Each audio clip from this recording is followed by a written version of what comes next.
ఈ free bus ఏమో గానీ నేనైతే సూపర్ ఉమెన్స్ చూస్తున్నాను. ఈ 2 డేస్ నుంచి బస్సెస్లో ఎక్కే వాళ్ళని. అసలు నాకే రన్నింగ్ బస్సులో ఎక్కాలంటే చాలా భయంగా ఉంటుంది. బట్ 35-40 ఇయర్స్ వాళ్ళు అంత ఈజీగా ఎలా ఎక్కేస్తున్నారండి? బట్ ఎక్కే ముందర చాలా జాగ్రత్తగా ఉండండి. బస్సులో ప్లేస్ కంటే లేదా బస్సు వచ్చే టైం లేట్ అవ్వచ్చు కానీ ఇంకొక బస్సు అనేది మన కోసం వెనకాల వస్తుంది.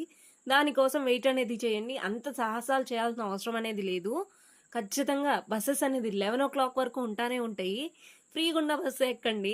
ఇంటికి వచ్చి మనం పొడిచేది కూడా అంత సైట్ ఏమీ లేదు, ఖాళీగా ఉంటుంది తప్ప. అండ్ ఇంతకీ మీరు ఫ్రీ బస్ ఎక్స్పీరియన్స్ చేశారా? మీ సైడ్ ఎలా ఉంది ఈ టాక్ అనేది? మా సైడ్ ఎలా ఉందో నేను మీతో షేర్ అనేది చేసుకున్నాను. అండ్ నాకు ఎలా అనిపించింది అనేది నెక్స్ట్ వీడియోలో షేర్ అనేది చేసుకుంటాను. అంతకంటే ముందల వీడియో కనుక మీకు నచ్చినట్లయితే please do like, share and subscribe to my channel. Insta అయితే ఫాలో అవ్వండి. మళ్ళీ వీడియోలో మళ్ళీ కలుద్దాం. This is your Vedasri signing off for this video.